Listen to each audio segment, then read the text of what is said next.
Okay, so it's a pleasure to have Kurt today giving Johansson from KTH, giving lectures on Gelfand-Tsetlin patterns. Okay, thank you very much, and thanks for the invitation. So yes, GTS was asked here is stands for Gelfand-Tsetlin pattern. That's just a name. I will tell you what it is. This is joint work with Elnur Emrah, who in Bristol now, who was my postdoc previous, and we started this quite some time ago. It's been going on for some time, and I should really give the main credit to Elnur. He's been doing almost all the work, I should say. So the model here is the following one, is that we have a uniform interlacing pattern. That's what the Gelfand-Tsetlin pattern is. So we're given some points here. Somehow like that. They need not be regularly spaced as I draw them here, so these we should think of as fixed. So there's a certain number of them, 6 in this case. I have, for a given n, I have n points on the real line like this. And then we consider on successive levels here, and levels or n minus 1, more levels we consider sort of interlacing. So the particles on the next level have to be interlaced, the one on the upper level, and so on. So of course, there will be fewer and fewer particles, and eventually we just have one particle then. So we should think of these as fixed, non-random now, but these are random in the sense that, I mean, it's a compact space of all these points. I can put the uniform probability distribution of all configurations of points here. This is what I mean by a uniform Gelfand-Tsetlin. Random uniform Gelfand-Tsetlin pattern. And then I look at some level here, level P here, which we can get. What is order? The position? The position of this particle. I could put this, I mean, it has to be between these, but I can vary it, right? And I can vary this. So this is a certain measure in Rn, and Rn times n minus 1, right? And you get all over 2. So you can pick one of these uniformly at random. So if I just have 2 points, I would pick this point uniformly at random in this interval.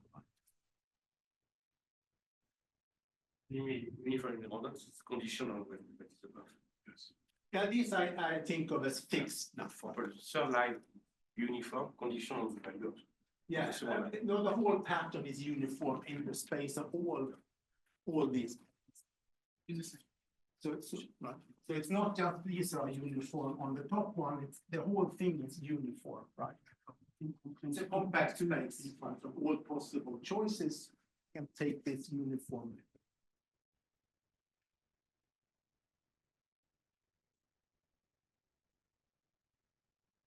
So that I look at some level here, level P down, and which could depend on n here. So some level, and then the problem, what I'm interested in are the fluctuations of it. So this is a random point, it can fluctuate somehow, right? It will fluctuate. So how does it fluctuate? What are the possible fluctuations, limits that you could have here? So we should imagine that you have more and more, and it's growing here, you have a growing pattern. In the end, ultimately, I'm interested actually in a finite situation. You think of a very large n, but some conditions on the top row here, and then you could ask, is this close to some sort of natural distribution? I will come back to that type of question. So this is ultimately what I'm interested in here. So if you want to have a picture of this, you can think of this as coming from GUE, and you do a conditioning as you. So if you take a GUE matrix and by n, look at all its principal submatrices, then eigenvalues will interlace, and you will get this kind of pattern. then these are random also, right? But you could, if you condition on them, then it's proved by Berezhnikov some 25 years ago that then you get a uniform distribution here. So this is the possible source of this pattern. So note that it's sort of scale and translation invariant, right? I can just rescale this and translate. It won't really change anything, right? So I could assume here, for example, I'm not saying, but if you think of these as actually sitting in some compact set, so that's really no restriction. Another thing is that I'm not really assuming that here I draw them regularly just to have a picture, right? But I mean, one of these could be very far away and the other, some other part of them are very close to each other. I'm not saying that there is a given scale in how these are distributed, right?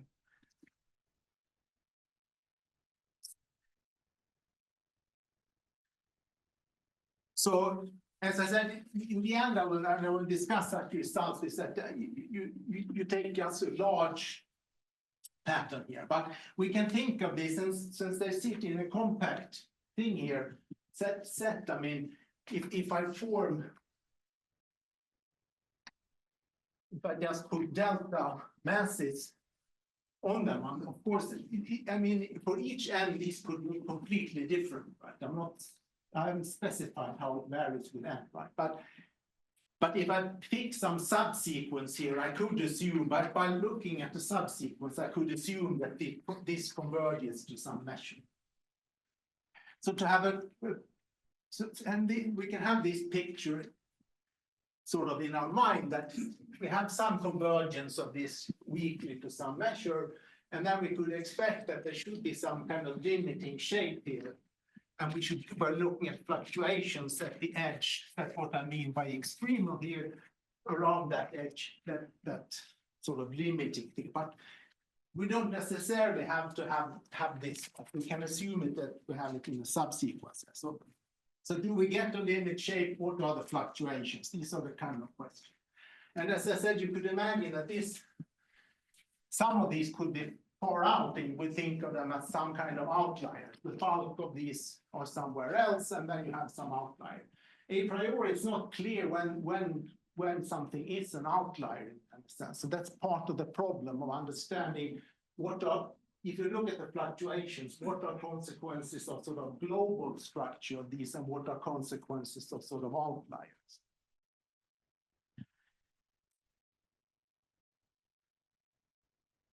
Okay, any questions here? Please interrupt me whenever. So in a sense, this is a easy, simple model in the sense that it is a determinantal point process. This is determinantal point process. So it's something you can prove. I won't discuss that these particles jointly here, all of them, form a determinantal point process. I will only discuss what happens at one level, but in our work, we actually study multi-layer situations. You can look at the process here also, but I will not go into that here because it just becomes more technical. But so this is the particles in the GT pattern form determinantal point process with a certain correlation kernel there, which you can write down. So it has an explicit formula. So this is due to Defossé and Metcalfe some 15 years ago or something, maybe a bit more. So correlation kernel. So we look at level P now. Look at a certain level here.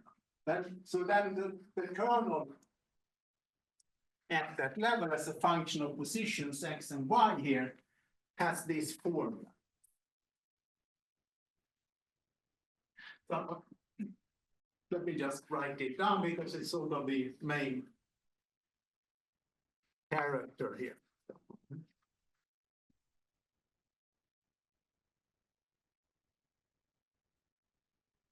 So P was the level here, it comes in here.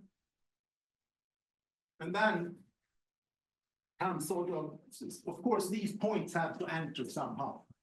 So they enter in the form of a product. Like this, I have W minus AJ, so C minus AJ.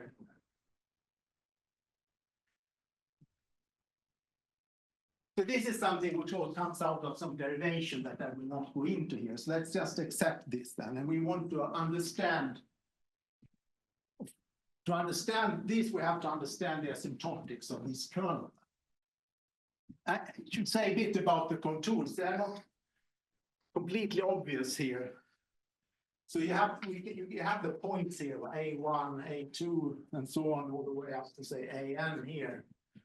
And then I have say X here and Y there. The order of X and Y is not so important here. So then these contours, so this contour gamma minus or gamma plus for C has to include all points to the left of X. Okay. That's just how things are.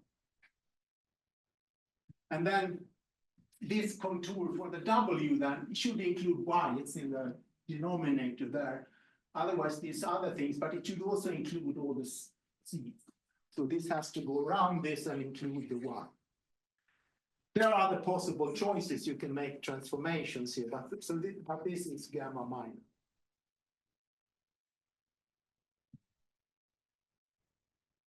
So that's sort of the task then, to analyze the asymptotics of this kernel given some configuration of the A-maps.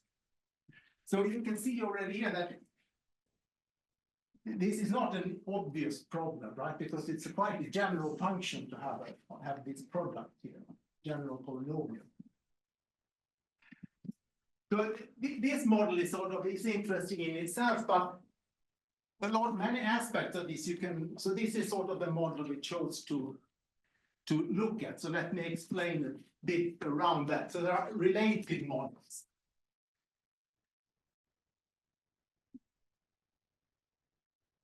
So problems on this form has been looked at quite a lot. So it's not at all new in that sense. This particular one has not been so much analyzed, but they are very closely related models. So one thing that may be more familiar is Dyson-Brownian motion or deformed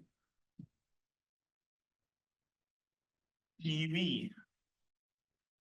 So then the picture that you have some starting points analogous.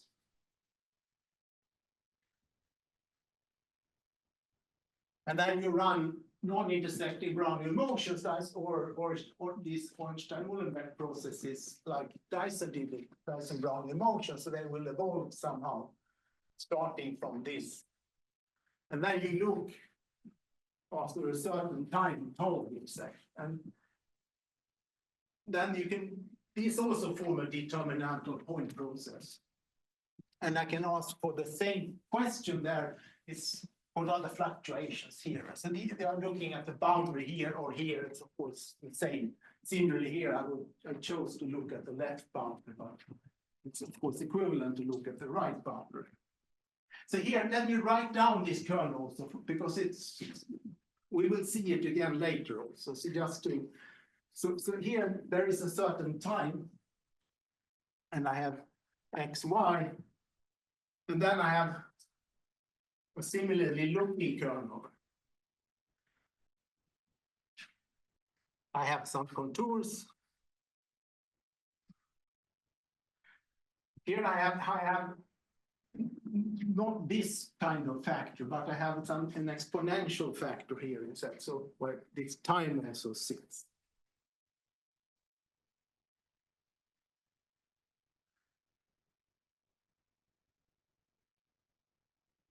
Times then is exactly the same product here.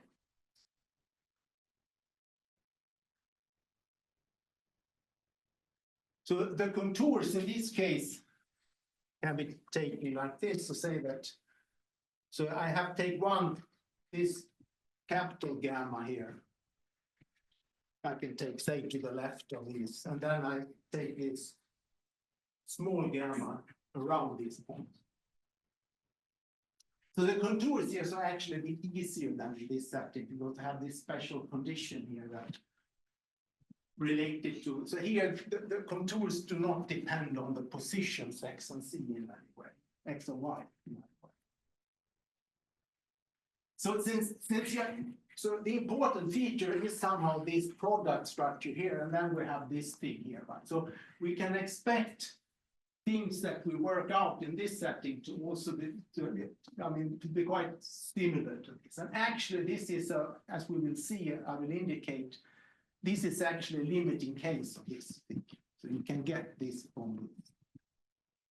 There are other models where you also have the same structure. For example, one thing that has been looked at a lot, and maybe the most studied of this is the complex sample covariance matrices. You will maybe have heard about this BBD transition, right? The Larousse-Cauchy transition, which was discovered there. They also have a similar formula here for the eigenvalues in that case. And also, there is also a discrete version of this, which is sort of, in a way, was my starting point for this, which was studied by Leonid Petrov also 15 years ago. So in that case, these are restricted to the integers, and all the points are restricted to the integers. So they have to be at the same or to the right position here. Then you get exactly the same curve. The only difference is that here you would have factorial powers instead. So you would have c minus x times c minus x minus 1 or plus 1, I don't remember. So there is sort of a discrete nature there. This is a bit more general. You can get this as a limit from this case.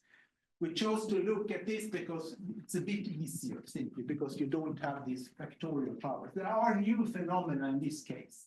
So anything that you would see in here, you could also see in that model. But here, for example, you think about, so that relates also to tilings by rhombi. So there you can have frozen situations. So that's a new. So if you think of these as position of rhombi, then of course at the next level you will be forced to put these, and then you will be forced to put that one. So here it's a completely frozen. So if you've seen pictures of random tilings, it's common to see these frozen. So that's a feature which we do not have in this continuum case. But otherwise, many aspects of that problem are similar to what we will see here. Okay, so what do you do?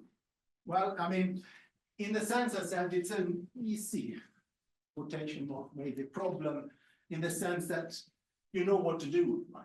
I mean, we have this, you do a saddle point argument, right, to extract the dominant asymptotics with appropriate px and y.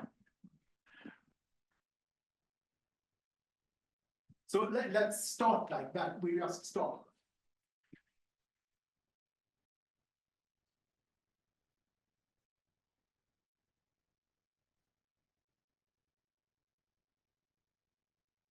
So we write things in the exponent. So let's put c minus x to p minus 1 in the denominator also and take that. So we have sort of the saddle point function or exponent function is going to be minus p log c minus x plus this sum.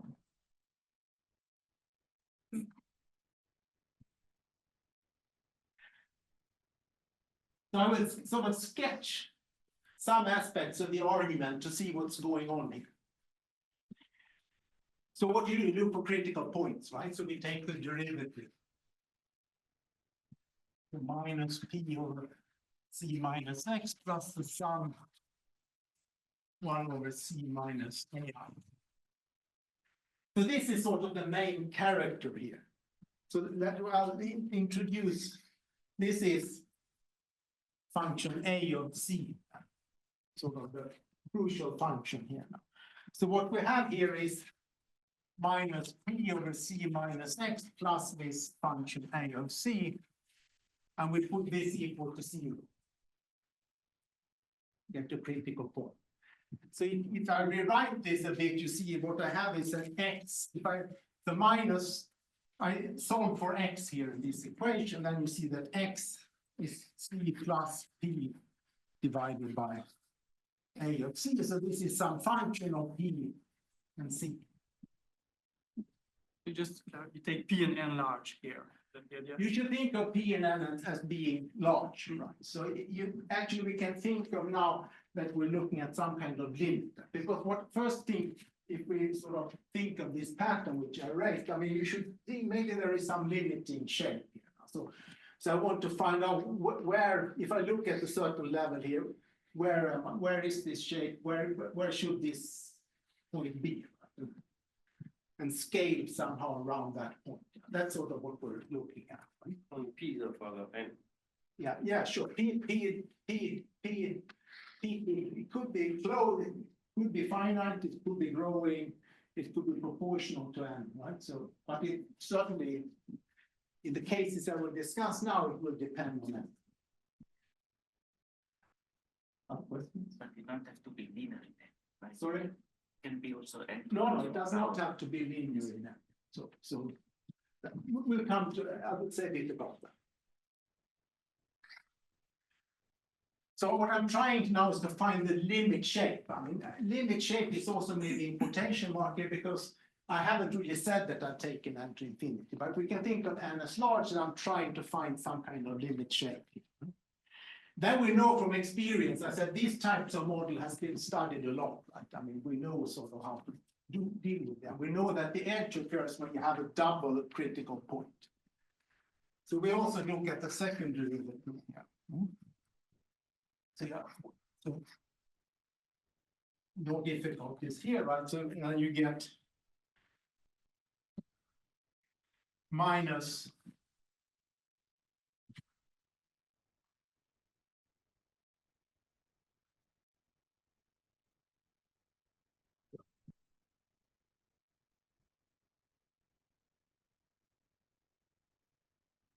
became confused with the signs. Function plus A.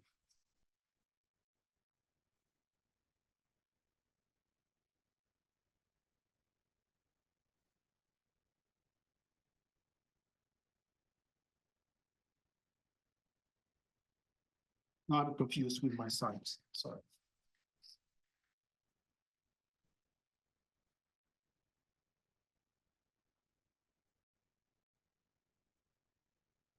No, I know what I'm doing, sorry. I really want this to be minus.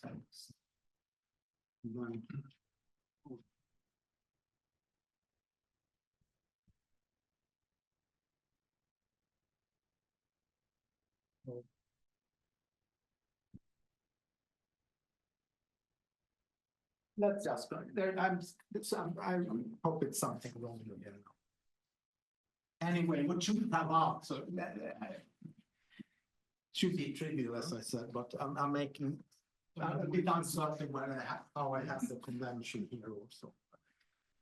So let me check in the notes later then. But so the point is that I should solve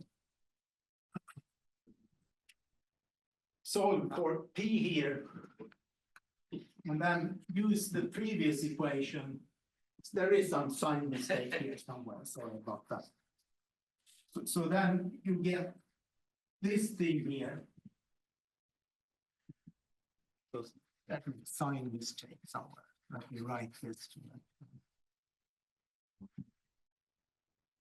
So this is another function which I define then. Or rather, let me do it like this. This implies if I solve for P here, I want to have P and X as functions of C. So this is, if you solve for this, you will get AC squared divided by A prime on C.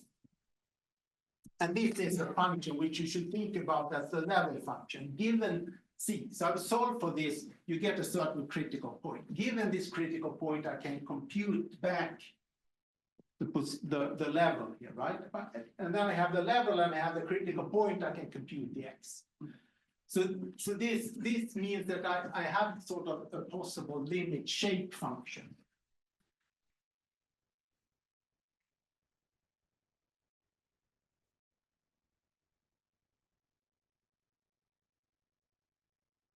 So we have x is equal then to this psi and this shape, this level function. And so this gives me sort of where I would expect the thing to be. And this, you can check now, we can use this to parameterize the problem. So this rho, if you start to think about this and don't make the sign mistakes and so on, then you will see that this is actually a decreasing function. So if and at the critical point will occur in the interval between -infinity and a1. So this is something you check from the computation. The critical point will be real and it will lie in this interval, and this map, so that it gives the level that is a decreasing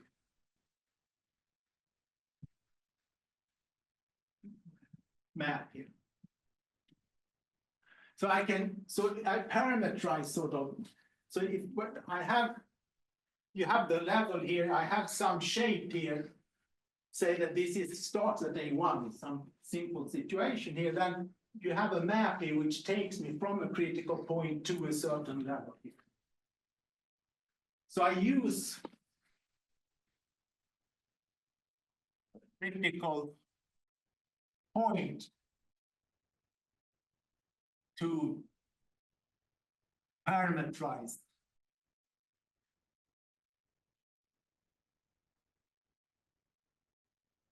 a little bit.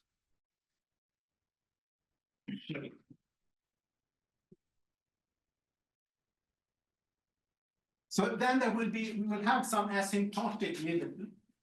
So let me call this, so you should, of course, so if you think of this as really giving the limit shape, so this is at some position gamma. X, of course, will fluctuate around this point. I mean, this is sort of what you should think of as the asymptotic location, and then you will have fluctuations around that point. So let gamma be this sort of asymptotic. C is very well.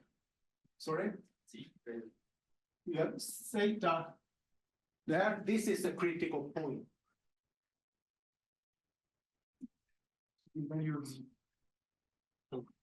There was You saw, yeah, two equations, 3 variables. So we've solved two equations, like this and this, and this gives me it's 3 variables, P, Z, and X. And 2 equations. no, P is given. I thought you were. But so you give, if you again you give me P, two variables, P and X, right? And 2 equations, I can sort of solve. This is what I indicated here, where I made there is some sign mistake here, right? Is that given P and X, you can solve this to equation. There will be some relation between PX because there is two conditions, right? And you can use this then to sort of parameterize the shape here. So given, but you should think now. How you know this relation are in the not complex? I can't explain everything. It's not difficult, but I mean, this is just a rational function. You see, or you can follow how it behaves, how it goes. Your letters. P is equal to what? To rho, is it? Rho. This is rho here. So this is sort of a level function. Rho is there.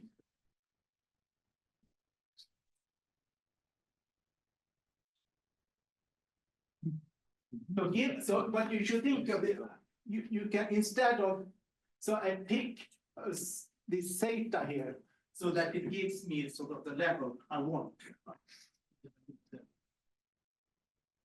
So this is a map like this.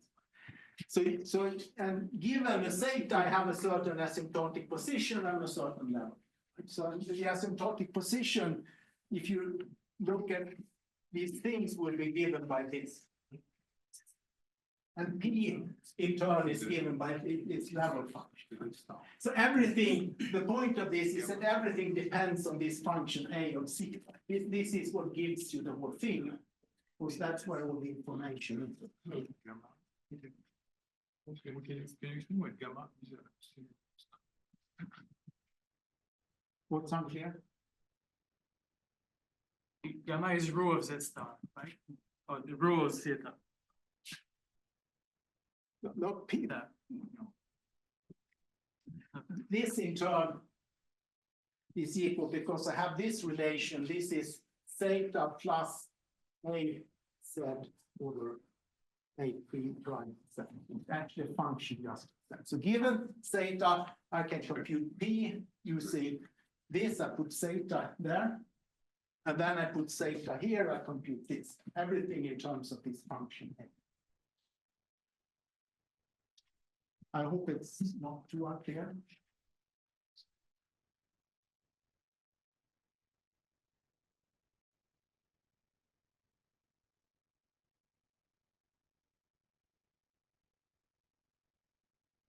So then the function we had originally, of course, had an x. This is varying around gamma.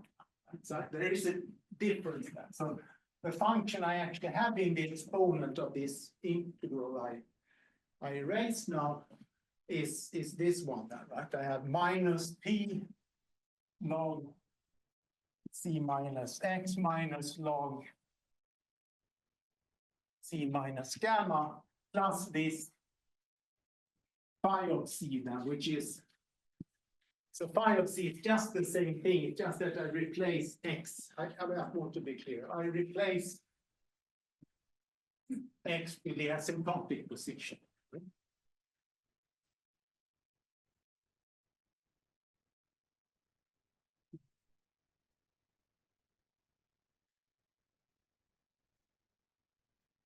Actually, before you, so this is for the z integration. You also had a w integration. Or you had two. Yes, but they have the same form. All right. So The function of w is exactly because it was just a quotient of these polynomials, right? Which are the same form. So everything is just looks the same. So it's enough. This is of course an important aspect of the problem, but it's actually a single variable problem. The saddle point is, you can put it on the contour. Put them, which, You're doing saddle point at some point. yes, you have to worry about the Yeah, contours maybe also, later. of course. That's a serious problem. But let me comment on that in the second lecture, actually. So now this is what's a setup to sort of see what's going on. So the important function, as I said, is this one here. And then what you have to think about, what there are different possibilities. As I said, you have these points, right? I could have an A1 far away here, right? And then I have maybe quite dense points somewhere else, right? This could mean that one term, it means that there is a potential that, I mean, sizes of these terms could be very different, right? So it could be that one term actually dominates the sum. Or it has the same, at least has the same size as the whole sum. That's a possibility. If you start to analyze, I didn't explain everything here, of course, right? So if you start to think about what that means, that would mean that actually P has to be bounded. So you're a finite distance from the top. So the next possibility would be that no term in this sum actually dominates the whole sum. And then, so this is the kind of game you have to play. You have to think about how the different terms contribute. And so how can one term dominate? I mean, the way I think of it is that the sum goes to some like n times the integration over the measure if a's tend to the measure. yeah, So one can be separate. Okay, but then it's not proportional to n. you can think Close about to the point. if you have this and you're looking really at the next level here, then the critical point will actually be quite close to here, which means that this distance It can be over the 1 over n. It depends, because I'm not taking a general C here, I'm taking the critical point, and this would be very close to A1. Okay. This is what Always on the real. the critical point is always on the real axis. I mean, this is not so hard to figure out. I mean, you see, the function here will be infinite at this point, right? So it will have asymptotes like this, and then of course it has to go from plus infinity to minus infinity, and it has to be zeros. You count zeros and think, analyze where they have to be somehow. You can see in this case, when you have a double critical point, it has to be on the root. There is an argument. So think of the situation, as I said, where we have some kind of convergence here, so we approach a limit shape. So the next case, I will draw another picture here now, is which this, the first case was, which I will not discuss this all, is that they're at a finite level distance from the top here. So we'll have P growing, that's the situation we should think of now. The other case we also analyzed, but that's a bit special. It's sort of a separate type of argument. It's easier in some sense. So the next case will be that at the critical point here, I evaluate this function and it's large compared to 1 over. This has to be the smallest one, right? Because otherwise farther away. This is something. This will be a Gaussian case, and this is. So what's the picture I'm aiming for here now?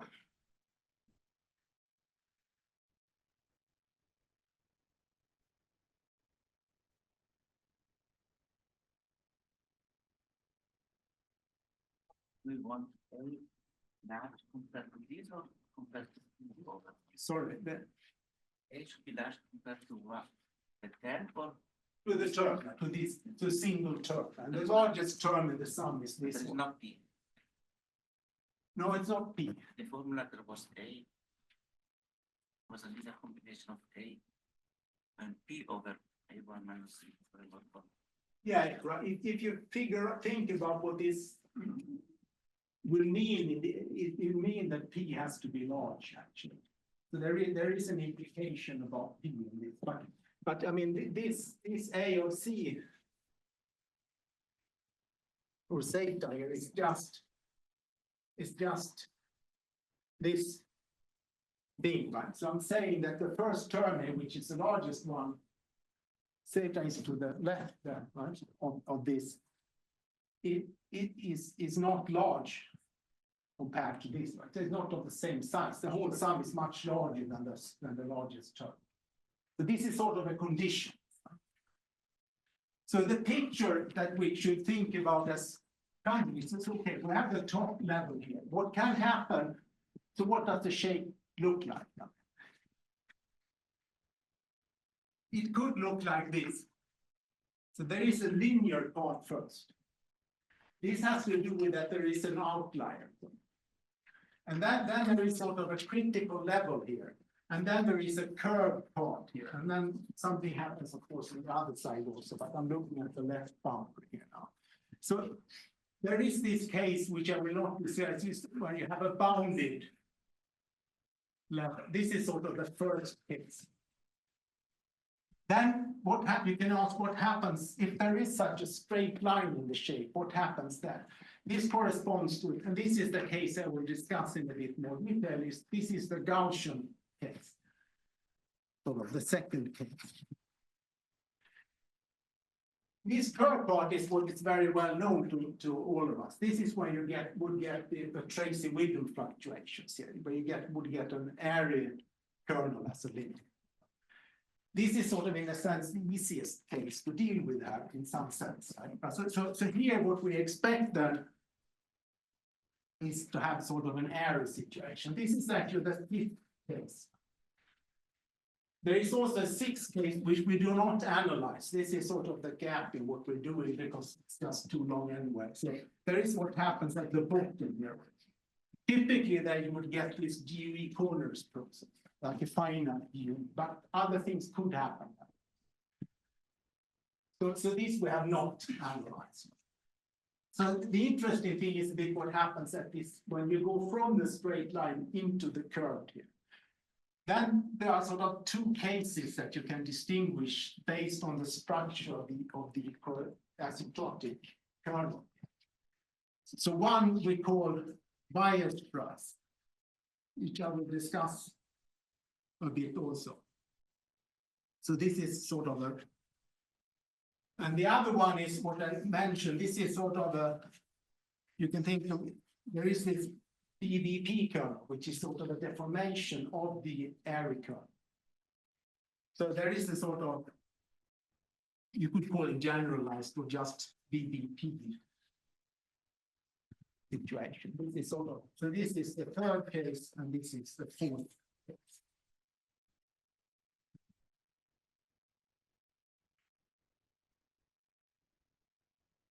So they're particularly interesting here, but in order to see a bit what's going on, just as I started, I'll discuss this case, and then then I will come and say a bit about the other cases also. So if you remember what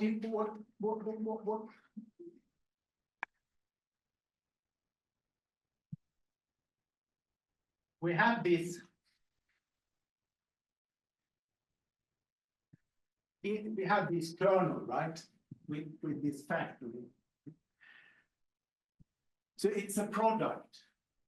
So, but n grows. So in the limit, you should think of having an infinite product. So how do you actually deal with infinite product? And an infinite product need not converge. So there is a huge theory about, I mean, this is a polynomial. We should have some kind of entire function here in the limit. So one has to think about infinite, potentially infinite products. How do products behave in the limits? So you should write things with, and usually if you think what many of you may have done this, I mean that if you analyze this, okay, you take first, second derivative 0, you go to the third derivative, it's non-zero, this will be the case here also, then you rescale and you get the area. That's sort of how this comes about, right? So how do you actually get other things here? You also, I'm doing the same. I'm setting first and second derivative equal to 0, but why not always area? I mean, that won't happen, but you have to be a bit precise here. So what sort of the aim of this project in a way is to be more, I mean, we know what to do, as I said, in this program, but so the goal is to make a much more precise analysis and see what's going on. What are all the possibilities? So let's sort of continue our exploration here with that in mind, that we sort of to think in terms of some product, having products in the end. So I'm in this Gaussian case now. And very good. So the first condition then we should have is that, so everything depends on A. I have the first point A1 and N. I have some critical point which I can compute from the equations first and second derivative equal to 0, right? I have this condition here means that this should be large. This should go to infinity, yes, and it is to infinity. That's sort of the situation. So that's moving away from this bounded level. I'm sort of going this direction. This will be related to having a growing P here.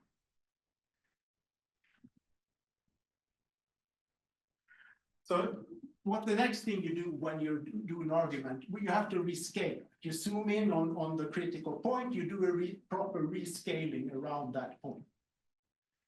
So of course you have to think about what's the right scale. So we have a scaling factor there, which I will. So this is of course something which comes out of the computation also.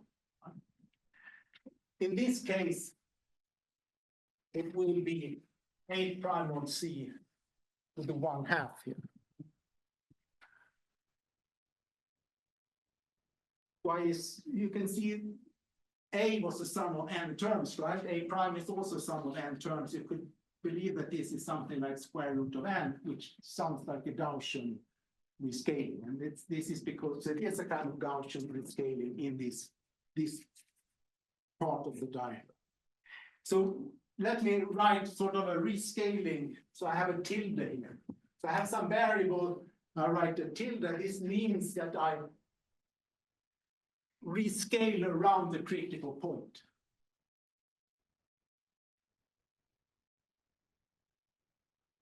So that's just a notation. So for example, I want to rescale my C variable around the critical point. So the rescale variable then C tilde is then C minus the critical point times this scaling factor.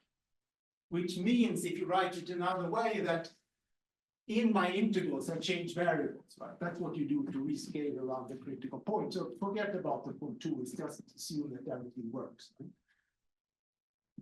So what I'm doing, I'm saying that this is Z plus my new variable Z tilde divided by this scaling factor.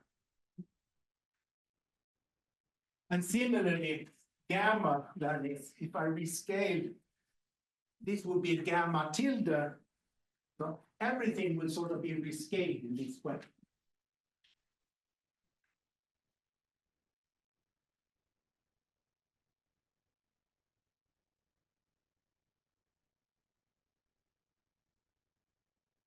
So we do it. So how does, so we want to look at phi.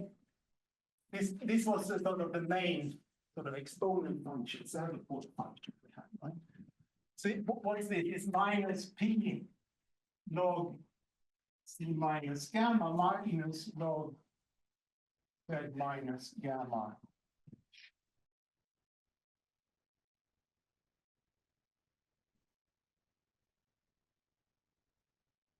Minus, I'm just, how do things change around the critical point, right? But I'm not writing this just as a Taylor expansion. I'm writing it in a bit more careful way. That's the point of why I'm doing it. And I want to see a different type of structure here.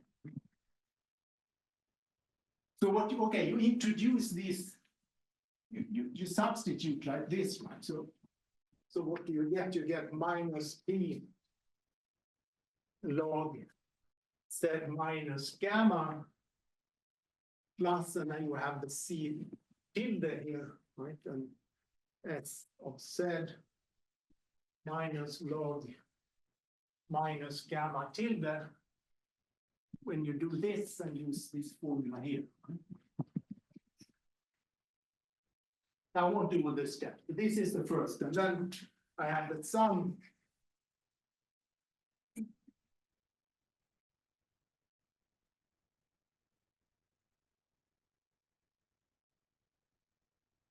Just introduce the new variable.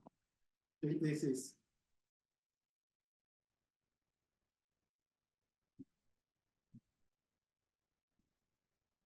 But then, of course, just as I could introduce, I can introduce AI tilde also, but in the same way. This is just AI minus 7 times this, just by the definition of this tilde operation. Right? So if I do that here also, I introduce AI tilde, and then I compute a bit here. In the end, I will have minus P log 1 minus C tilde gamma tilde plus the same. I get sort of a rescaled sum. So this is just sort of manipulation. So now we should, what is actually, I want to see that actually this is bounded, right? I do some bounded perturbation in this new integration variable, but this is actually large.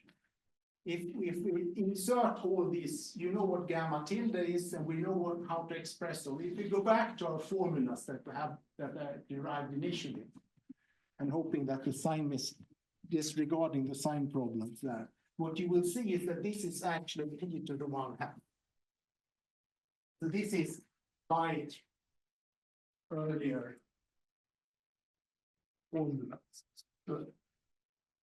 Just go back to what we had. You see, and this P was growing now, was going down here. So this is a growing quantity. So I can expand this part here.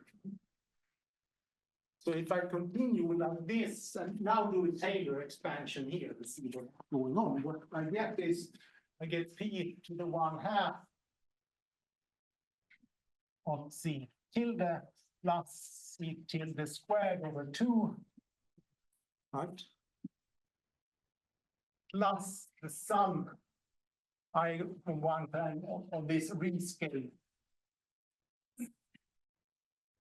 B.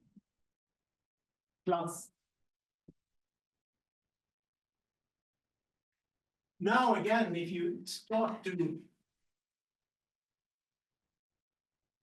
So what's this? You can go back to the formulas, you see what this is.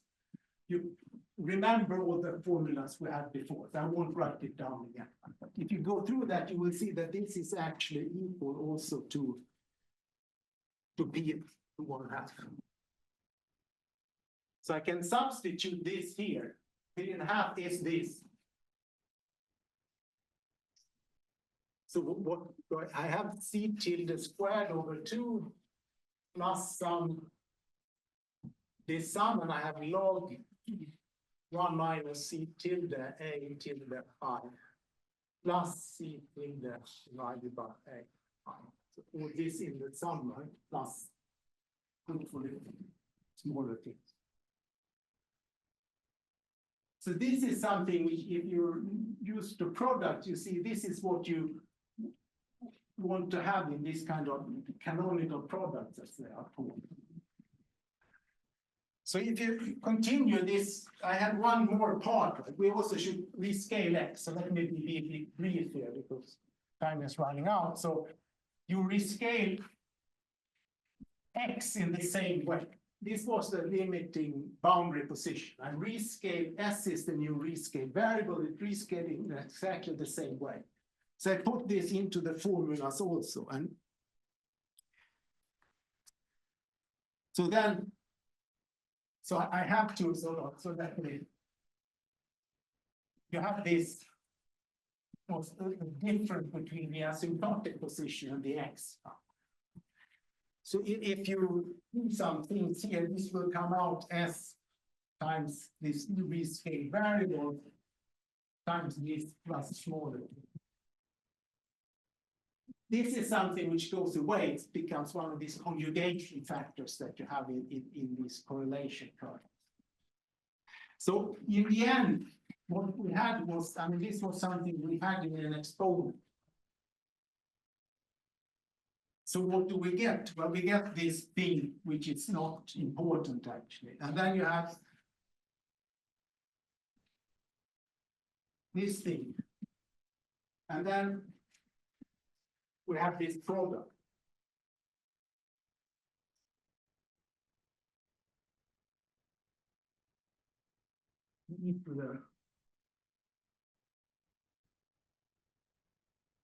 So what?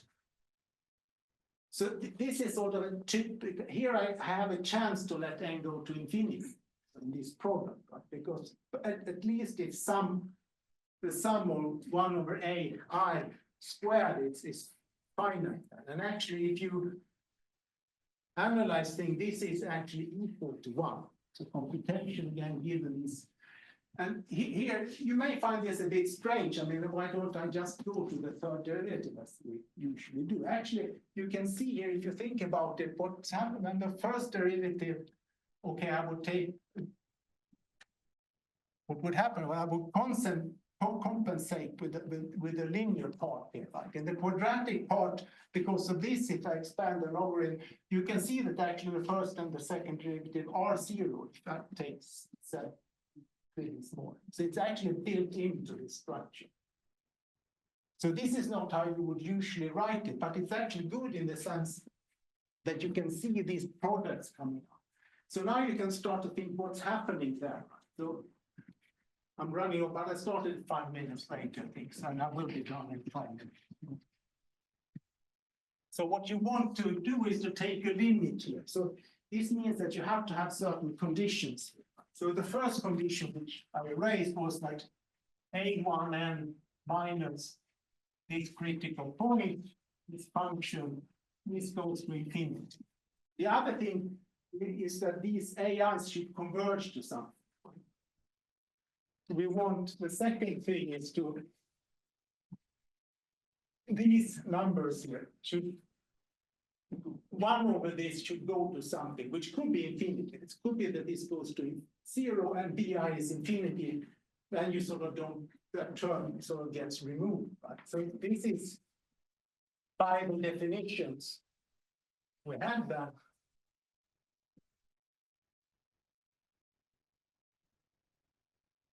So there should be some, so that this goes to 0, right? But these BIs could be infinity. They are, by the construction, they have to be greater than 1. Then, in order to have this linear part here, you have to have at least one outlier. So E1 has to be less than E. And then, when I take the limit of this relation, it also has to be the case that these BIs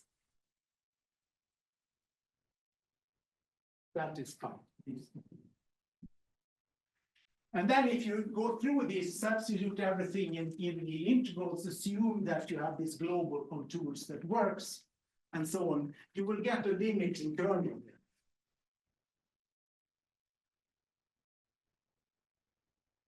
So this is the first limiting kernel, the one that we expect to see here.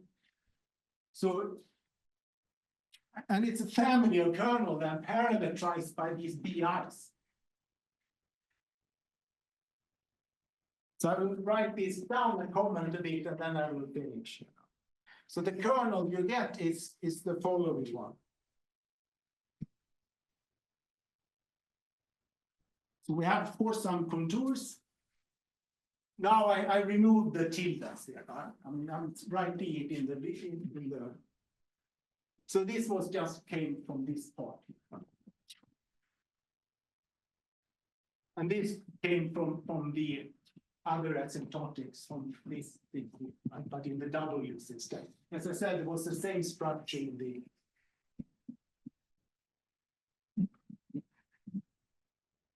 And then I have these products. Sort of canonical product, which could be finite, right? But it could also be infinite.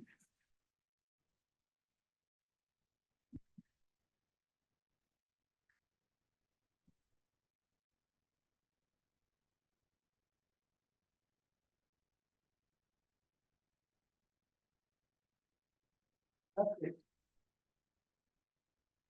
So I sort of sketched now how you end up with this under these assumptions.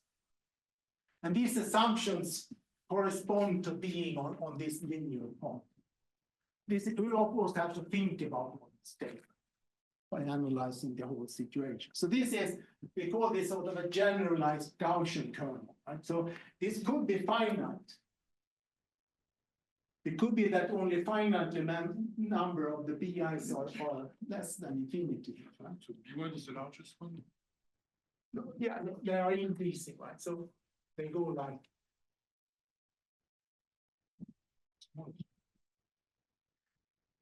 This is actually now, if we go, and there is of course some condition on the contours here also, right? So the picture is like this. You could take gamma minus could be the imaginary axis. And then the BIs are here, right? And the other contour should enclose all of that.